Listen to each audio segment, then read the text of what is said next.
No room for the fascist. ANTIFA.se. A sticker from a Red Deer Collective. Anti-fascist action.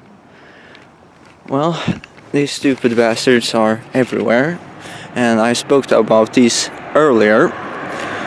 And of course, I'm not gonna show them in this video. Actually, I'm gonna show people talking about a bit of technocratic stuff I've been trying to explain, but it's always more funnier to hear from other people actually talking about it. And as well, I would like to warn about November 4th. There have been lots of rumors that they're gonna start another Bolshevik revolution in America. And well, if you don't know what that is, it is when the communists took the power from the Tsar and started the Russian Revolution. So that might be something to look out for, because there might be lots of mass shootings if that's true. For example, the Las Vegas shooting is said to be only the precursor for this. And well, of course, if people like these are actually cooperating with the ISIS, which I showed you in some other video and read an entire article about, the Kurdish terrorist groups that supported Antifa, where they are actually taking people from America, Europe, etc., might be something to be worried about. But now over to InfoWars and the Russian advisor, who is quite spot on. And if you listen to this guy, no wonder why the New World Order, globalists or whatever you wish to call them, are so frightful of Russia. Because the Russians are fully aware of this. And also, before I show you that clip, listen to this statement by Putin. Что человек приобретает возможность влезать в генетический код, созданный или природой, или люди с религиозными взглядами говорят Господом Богом. Последствия практически какие из этого могут наступить? Это значит, что уже можно это представить, даже не очень теоретически, а уже можно практически представить, что человек может создавать человека с заданными характеристиками. Это может быть гениальный математик, это может быть гениальный музыкант, но может быть и военный, человек, который может воевать без страха и без чувства сострадания, сожаления и без боли. То есть, вы понимаете, человечество может вступить, и, скорее всего, вступит в ближайшее время, в очень сложный и очень ответственный период своего развития и существования. И вот то, о чем я сейчас сказал, может быть страшнее ядерной бомбы. Когда мы что-то делаем, и чем бы мы ни занимались, хочу повторить эту мысль еще раз, мы никогда не должны забывать про нравственные, этические основы нашего дела. They try to destroy our identity, and they try to replace our population by migrants, and after that by robots. That is clear. It is not only replacement by European people, by migrants, refugees as well. The migrants, the Muslims and the refugees will be replaced by the cyborgs and robots, and that is normally, that is the evil and the ill psychologic of globalization. We need, for example, they try to destroy the difference between sexes. After that, they will destroy the difference between cyborg and men, and they are going in that direction. We need to stop them together. Donald J. Trump is now president of the United States. Whenever you want to have a debate with a fake liberal that always resorts to violence, we need to wake people up. Welcome back. It's October the 25th, 2017. It's 100 years after a very significant event in the Russian Revolution, known as the Red October by many people. I wanted to talk to Aleksandr Dugin. He is a very influential person in media and in politics in Russia, so I wanted to get his perspective on 100 years after the Russian Revolution. He wrote a book called The Fourth Political Theory. This is something that has had a lot of influence in Russian politics, and he has also started a new political party, a new movement, the Eurasia movement that he calls, and the political party is the Eurasia Party, and it is a fully vested Russian political party. But I want to get his perspective on a lot of different things. He was also involved with the religious restoration in Russia, The Orthodox Church is in the ascendancy here now that we've seen the communist move aside. That has now become a cultural center in Russia as well. So thank you for joining us, Mr. Dugin. Hi, thanks you to invite me, Mr. Knight. Thank you so much. And you know, I want to, because we're here at the anniversary of the Russian Revolution, and because you've been so involved with the Orthodox Church and the revival of Christianity post-communism in Russia, comment a little bit about what happened to people and to Christians after Lenin took power. The October Revolution is the part of our history. In order to understand the meaning of this event, we need to have the idea about Russian history, what we are, what we have been, and what have we suffered during Soviet time.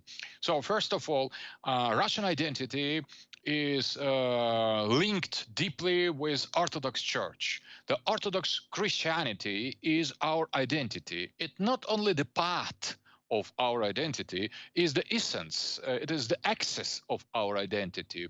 We became the people with Christian faith. So before, we have no idea about what we have been before Christianity. So our identity was made, was constructed, was organized around this Christian Orthodox tradition. And Bolsheviks, they have destroyed precisely this essence of Russian people. And that was the great catastrophe of our history, because that was the end of time. In our history, we have passed through some ends of time. In the time of in the 17th century, we have passed very difficult period about this the split of our Orthodox Church for old believers and new believers. That was as well considered by the Christian conservative part of our society as end of the time and as coming of Antichrist. But that was only part. The old believers they believed in the traditional foundations of our Christian tradition. They were very negative. They had negative attitudes toward modernity, the Western modernity. They were very proud to be Christian Orthodox. Instead of them, they and old believers were defeated in front of modernity. And in the beginning of the 20th century, in the October Revolution, that was the second end of time in our history, because this time was destruction not only of the part of our church, but that was the destruction of all our Christian identity. And the people who have won, have usurped the power in the 17th, they were completely alien to our tradition. They were culturally, ethnically as well. They were not Russian. They were they were globalists, they were internationalists. They hated Russian identity, and they have destroyed all the foundations, existential foundations, intellectual, metaphysical foundations of our identity. And that was really the end of time, end of Russian time. Mr. Dugin, I want to interject here, because, you know, when you're talking about this and you're saying that the Orthodox Church in Russia was really kind of the foundation of the culture, the foundation of the nation, I would say that Vladimir Lenin would agree with you, because, you know, he went specifically after the churches to destroy them. You know, Marx had said that it was the opiate of the masses. And so what he did was he realized that in order to make a new society, he had to tear down the foundations of the existing society, the foundations of both the culture and the legal system and everything, by going after the church. And so I think that was a key part of what he did there. You know, we had, you remind me in a lot of ways of Alexander Solzhenitsyn, who said that men have forgotten God. And it was a very deliberate effort to make man forget God that the communists did as they came into Russia. And I guess the question is, you know, and of course, Solzhenitsyn, when he came to the West, he had a lot of criticism for the West as well, saying that we have also forgotten God.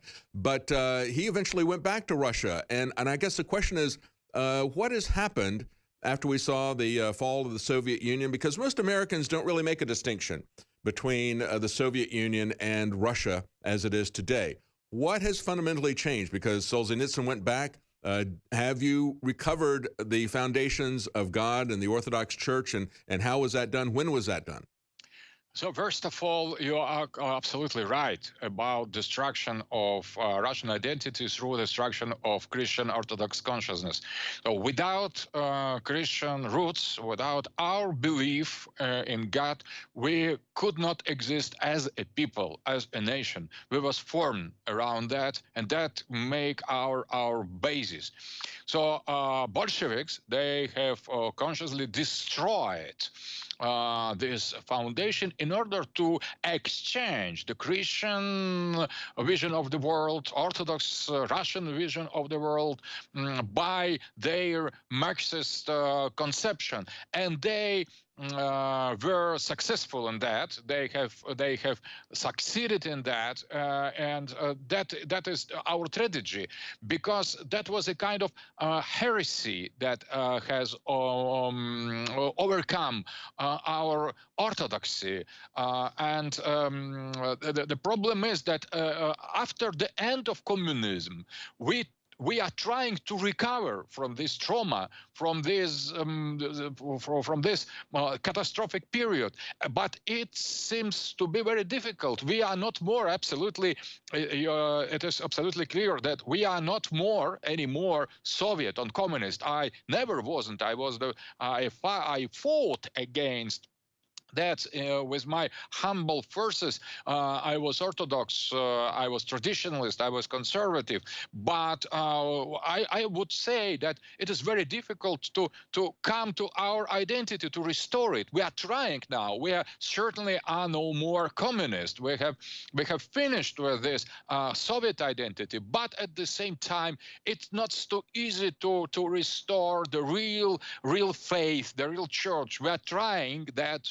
To make that. And now what is interesting, now that are not communists that attack us more, but liberals, the West blame us not for being communist, but for being Russian, for being Orthodox, Christians. And here Solzhenitsyn is quite right, because it is not only Russians that have lost the belief, the faith in God.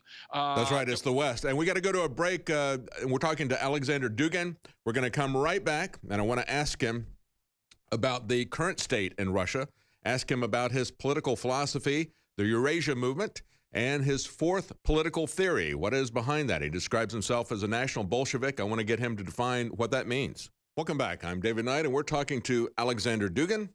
He is a Russian author and a political scientist. He's written a book called The Fourth Political Theory. It has been called a sensation in Russian political circles. We want to talk to him about his political philosophy. He's started a new political party there, the Eurasia Party.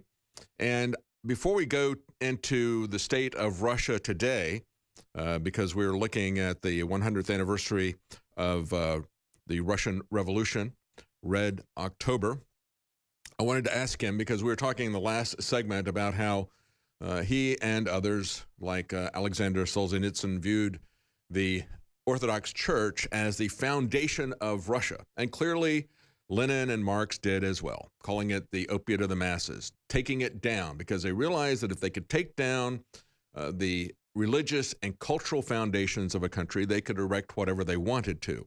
And so before we get into what's going on today and how Mr. Dugin views America today, I want to ask him real quickly, when you talked about how they completely destroyed Christianity in Russia, was there some underground thread that was there? You're talking about how you're trying to restore the foundations of Christianity in Russia that were lost, but what did individual Christians do? Did they go into underground churches like we see happening in China, for example? Oh, that's the real problem, because in a certain moment, almost all churches were closed. The majority of them were destroyed. So they have tried. The Bolsheviks have tried to come into the consciousness, into the head, into mentality of Russian people in order to eradicate, thrown out the religion's feeling. But instead of all that, in spite of all that, the faith lived. Not directly Christian tradition, but the faith in Christian God, in Christ, lived in spite of all that in the souls of the people. And everybody, we have conserved Christian identity without being Christians or participating in the rites and going to the churches. And we tried to find any open possibility in order to return to that. Certain people conserved the tradition. They managed to visit from time to time the churches. They were very rare. But what is much more important, our people, as a mystical body of Christ, has conserved this faith in the heart. And where the chance was open in the perestroika to the end of the Soviet time, our church was recreated from nothing, from almost nothing, and that was a flourishing of this return to our identity, to our roots. It's not easy process, but what is interesting, maybe that is dialectic, maybe that is paradoxal.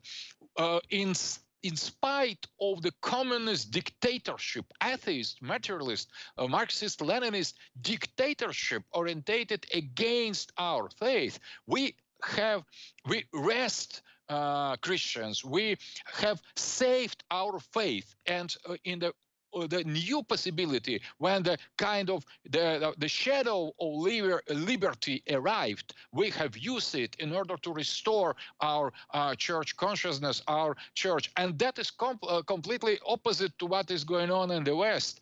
West is so-called free, but you now is much more atheist, Marxist-Leninist that we were. So that is interesting. So yeah. And you know, I think at the center of this, Mr. Dugin, is Lenin himself, the guy who led the October Revolution.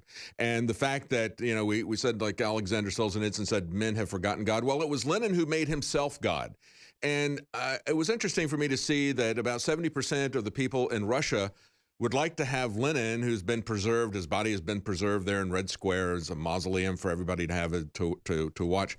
But about 70% of the people, because there's still about 30% of the people who are still hardcore communists, but the rest of Russia has essentially turned, and they would actually like to have him buried rather than to keep him on display. I think that is an interesting symbol, the man himself, Lenin, who still presides there in Red Square, and 70% of the people in Russia, at least, would like to have him removed and bury the past, the Leninist past. Is that correct? That yes, you are correct. But at the same time, there are not so much hardcore communists. 30% of these voters, they don't want exactly to conserve the Lenin, because that was a kind of Soviet. The Soviet period was on the Christian side. From the Christian side of view, that was the catastrophe. But we had a kind of Soviet patriotism that was a kind of continuation, perverted continuation of Russian patriotism. And because now the Soviet past is criticized not only by us, by Christian, by conservative, but as well by liberals. They try to demonize Russian history as a whole.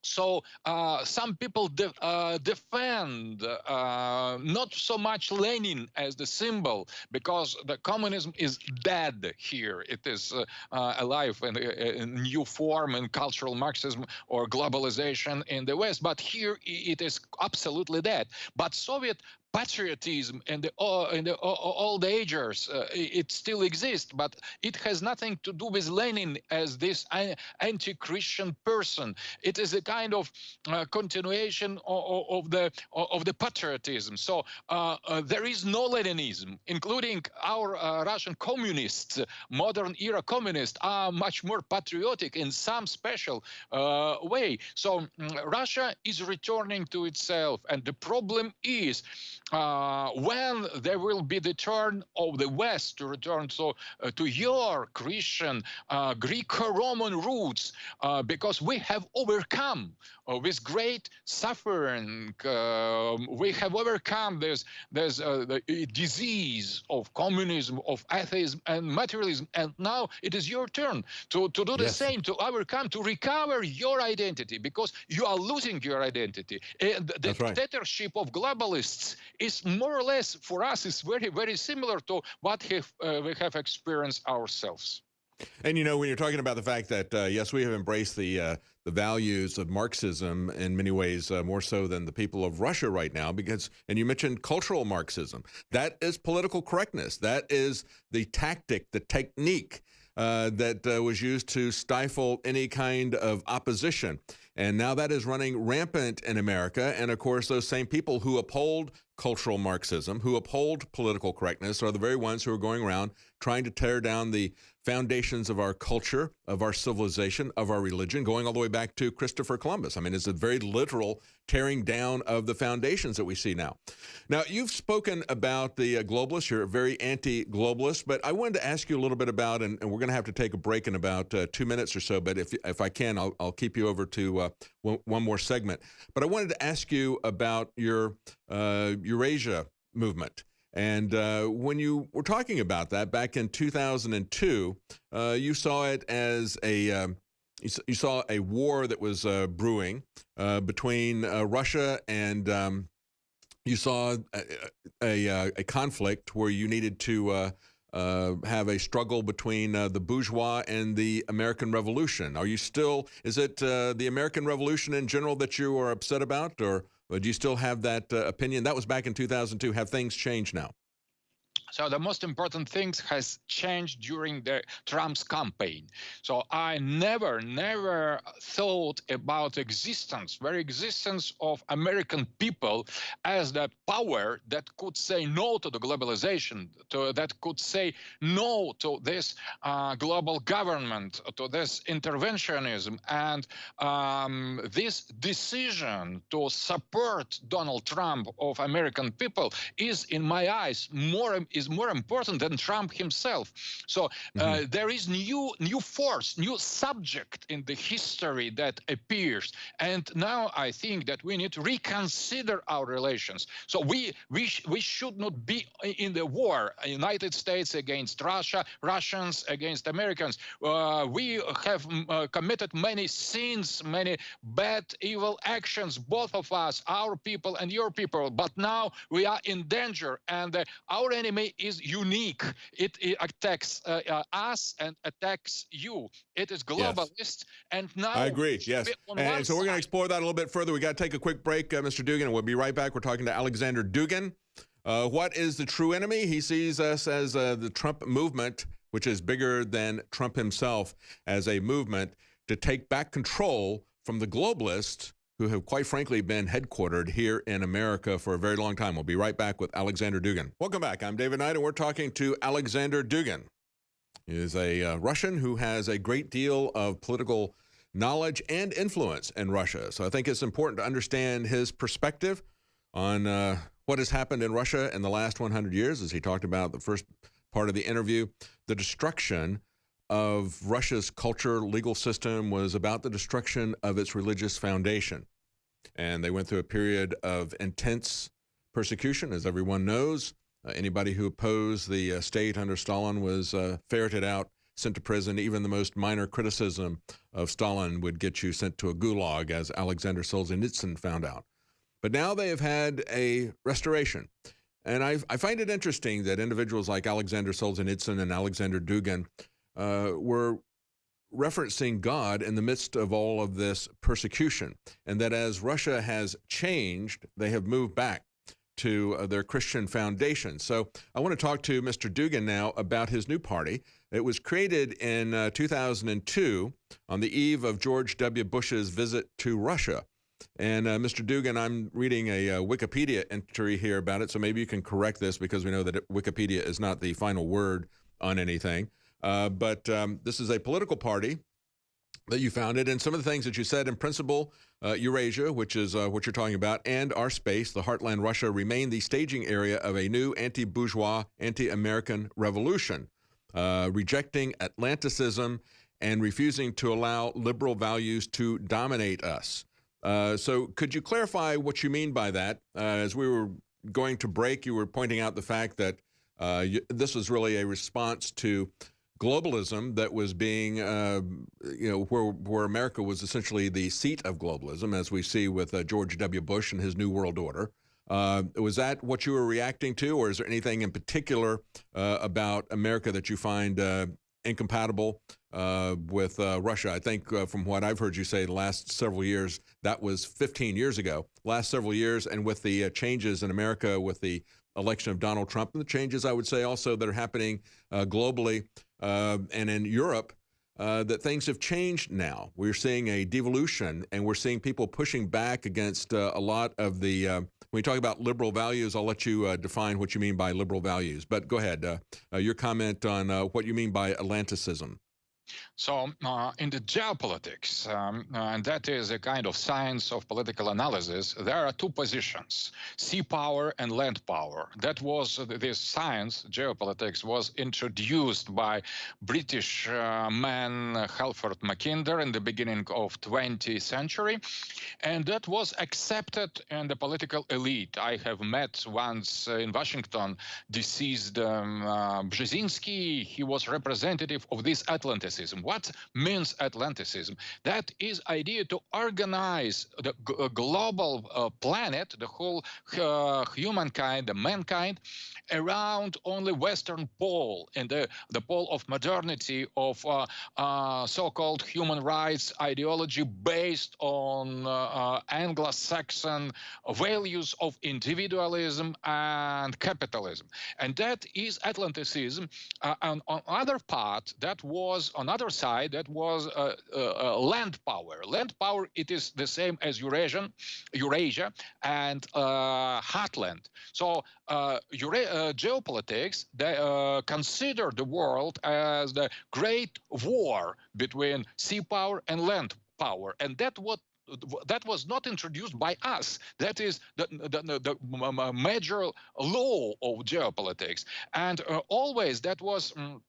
The West knew that, and Atlanticism was established strategy of world domination, and we dealt in Soviet epoch with ideological tools to understand that. And after the fall of the communism, I have introduced. Mr. Dugin, we got to take a break. I promise that when we come back, I'm going to let you. We're going to go straight to your reply here, so I don't do a long introduction, and we'll let you define Atlanticism and the inherent conflict that you see between land and sea power and between perhaps Russia and America when we come back. Welcome back. I'm David Knight, and we're talking to Aleksandr Dugin, political scientist, very active politically. His books have had a lot of influence in Russian political thought. And so we would like to find out what his view is of the world here, because there's a lot of people in Russia that share his thought. He's been very influential there. And I'm going to go right back to him because we've had to cut him off a couple of times here with hard breaks that we have coming up. He was just defining for us how he defines Atlanticism, something that he said came from British geopolitical thought.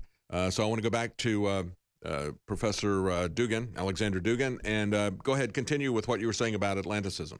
So Atlanticism is the same as liquid society, as the civilization based on matter, on technology, and the opposite civilization, land power, it is solid society, the society based on conservatism, on tradition, on on hierarchy, on traditional society.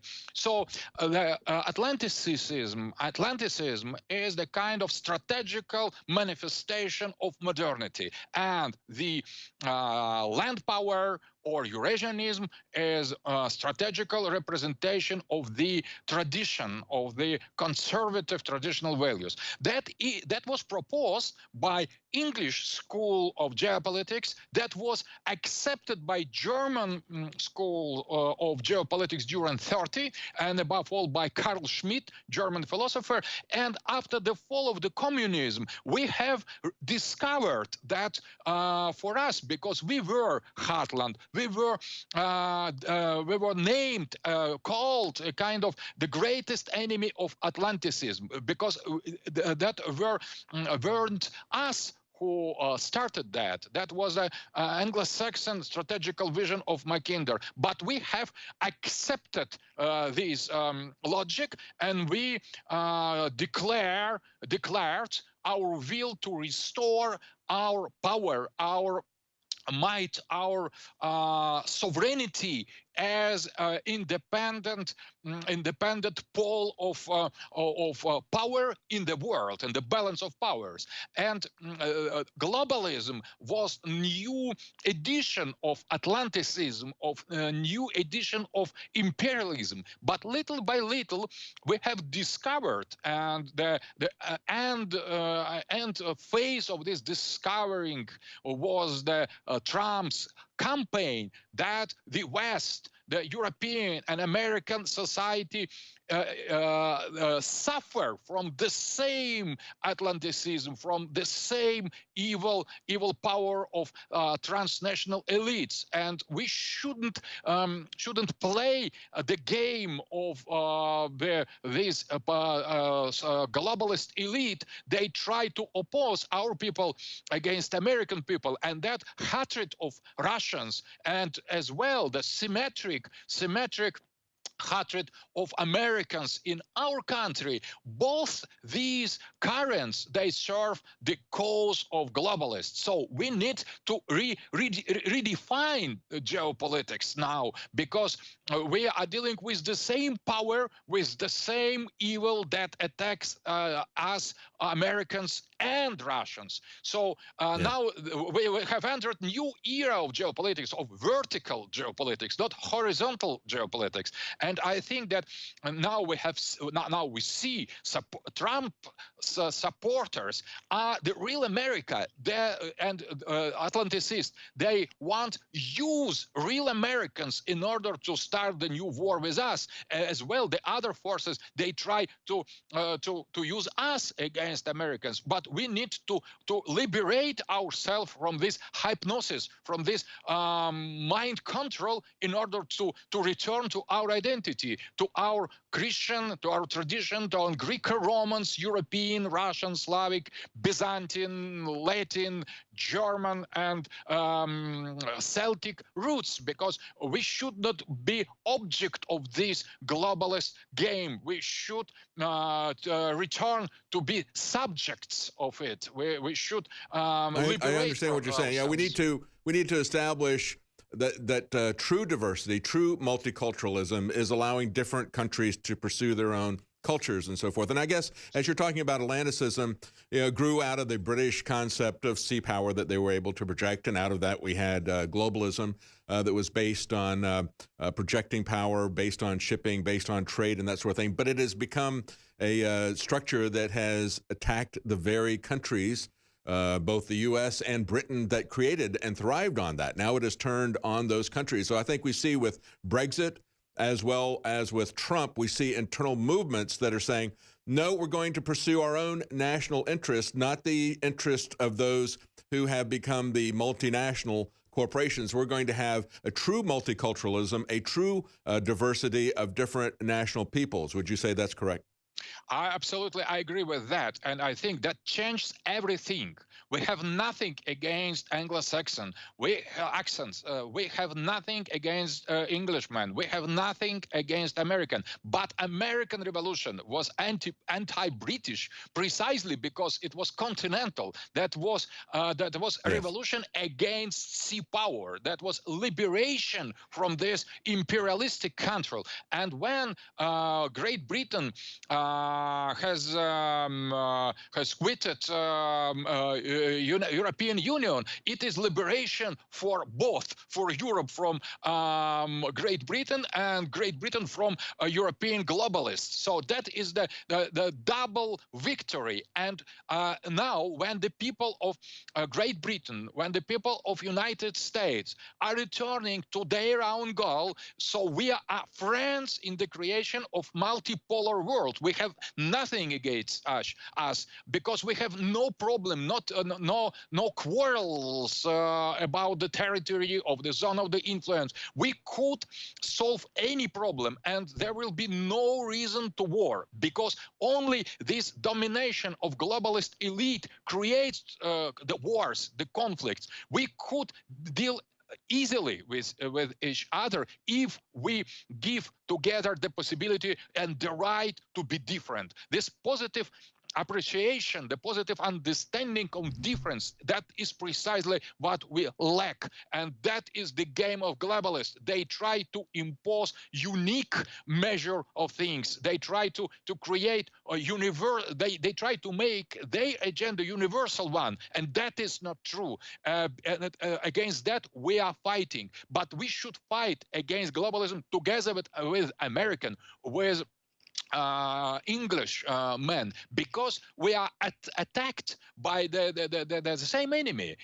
They try to destroy our identity, and they try to replace our population by migrants, and after that by robots. That is clear. It is not only replacement by European people, by migrants, refugees as well. The migrants, the Muslims and the refugees will be replaced by the cyborgs and robots. And that is normally, that is the evil and the ill psychologic of globalization. We need, for example, they try to destroy the difference between sexes. After that, they will destroy the difference between cyborg and men, and they are going in that direction. We need to stop them together. That is new adjustment, new vision of geopolitical challenge that we have in front of us. We got to take a quick break. If I can get you to stay one more segment with us, that'd be great.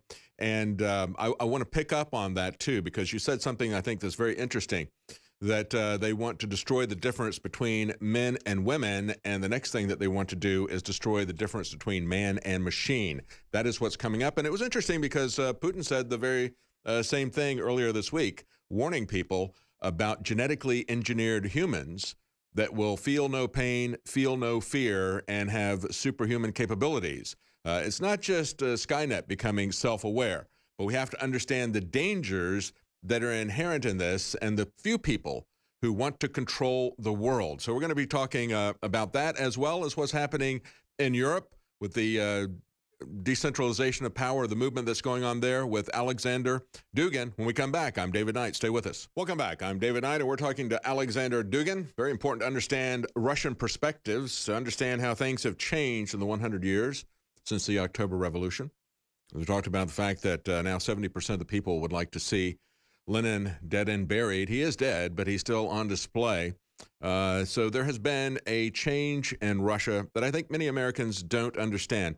But I found it a very interesting discussion with Mr. Dugin, because as he's talking about the traditional understanding that came actually out of British political thought, geopolitical thought, talking about land and sea, when I go back and look at the last 100 years, I think something that parallels that is the consolidation of power that began about the time of our Civil War here in America, as well as in many nation states. Italy, for example, there was a struggle between agrarian and industrial. And of course, that kind of parallels the struggle between land and sea. The industrial powers that were consolidating everything into nation states were very much focused on trade and about domination, and they were globally and outwardly focused, whereas the agrarian interests were very much, about their local area. And so I think that is one way to understand what Mr. Dugin is saying, another context to look at it. And we have seen that kind of consolidation and has progressed until we have seen the European Union and other types of unions. They want to progress that into a global government. So I want to get his comments now about what he sees happening in the near future, the forces that are now moving the pendulum back in the other direction, away from this consolidation, away from this homogenization. Because as we pointed out in the last segment, you have, with different nations, you have this culturally diverse situation. That's true multiculturalism, true diversity, when you have this rich tapestry of nations and cultures. But multinationalism, globalism, seeks to destroy that. It seeks to join everything together into one and to reduce all of the cultures and take away the religions and essentially make themselves gods. So let's continue with that. We were just starting to talk about, and I thought you had an interesting observation, Mr. Dugin, about the fact that they want to erase the differences between men and women, and they also want to erase the differences between men and machines. I think that's where we are now in terms of the struggle that we see happening. And of course, we had Vladimir Putin talking about the danger of genetic engineering, the danger of cyborgs, and that is a part of it. It's not just artificial intelligence, but it is also the messing with the human genome that is going on right now. So exactly. What is interesting, you have mentioned very important things. Traditional society was based on agriculture.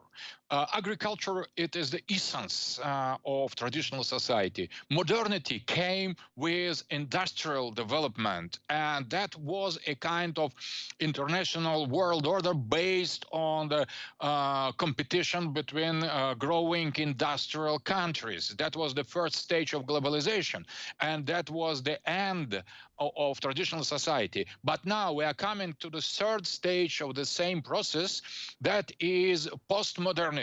It is post-industrial society that is centered around global finances represented by persons as George Soros, and as well on the virtual reality. Virtual reality and artificial intelligence, as well the creation of cyber, that is the logical stage of this globalization, because traditional society is has its root in the agriculture.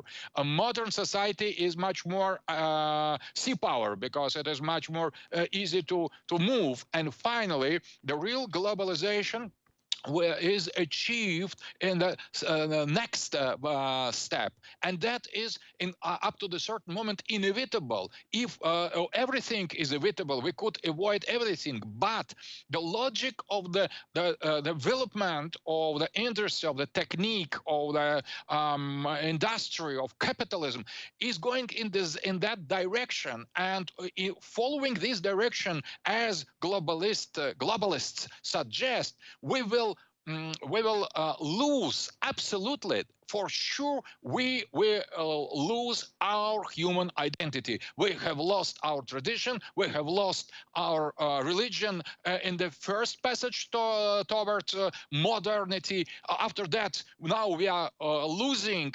modern national states based on industrial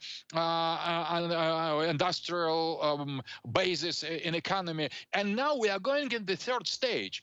But all that is decision. It is not something natural. Nothing with man is natural. We are deciding, and we could decide for globalization, for this step, and that will mean exactly bye-bye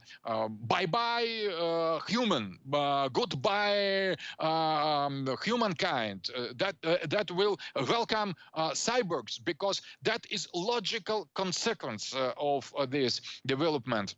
And at the same time, we could stop here. We could say no more, enough, and that depends on us. And when you say that you give the voice to the silent majority, that is essential, because we should ask the people if you want to be replaced by robot. But that is exactly the only reason, the only meaning of globalists' agenda. So if they agree, if this silent majority agrees, we could recognize that as inevitable. But if not, so we should say the people the truth.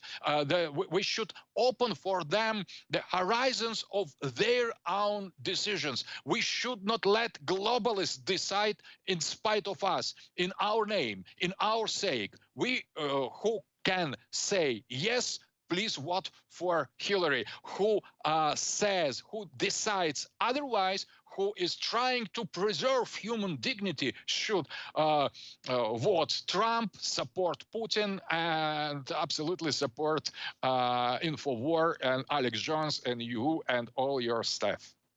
Well, I appreciate that. That's very, and I think you're exactly right. People have to understand what the decision before them is. This is a time to decide. Many people are still asleep. They're not paying attention to what is going on. I mean, one of the things that's going to be happening in just the next couple of years are going to be banning private ownership of cars. That means that they're going to be banning a lot of our privacy. They're going to be banning a lot of our mobility. And people have to be aware of the consequences of the decisions and be involved in these decisions, or these decisions will be made for you by other people. And that's the key thing. That's what you're trying to do there with your organizations in Russia. That's what we're trying to do here with InfoWars, to wake people up and say, this is what's coming down the line. This is what your future is going to look like if we follow this path, or if we go in a different direction, this is what the path is going to look like. This is a very important time to decide. As Lenin said, there are many decades where nothing happens, and then there are weeks where decades happen. I think we're in that kind of a period here 100 years after the revolution. We've covered the waterfront here with Aleksandr Dugin. We've gone from the Russian Revolution all the way into the future with cyborgs. Thank you so much for joining us, Mr. Dugin. Donald J. Trump is now president of the United States. Whenever you want to have a debate with a fake liberal that always resorts to violence, We need to wake people up. What the aging process is when the cell replicates, we lose a little bit of our telomeres. Telomeres are the little cups on the end of our chromosomes. And when it runs out, you start dying. Secure your DNA force today at InfoWarsLife.com.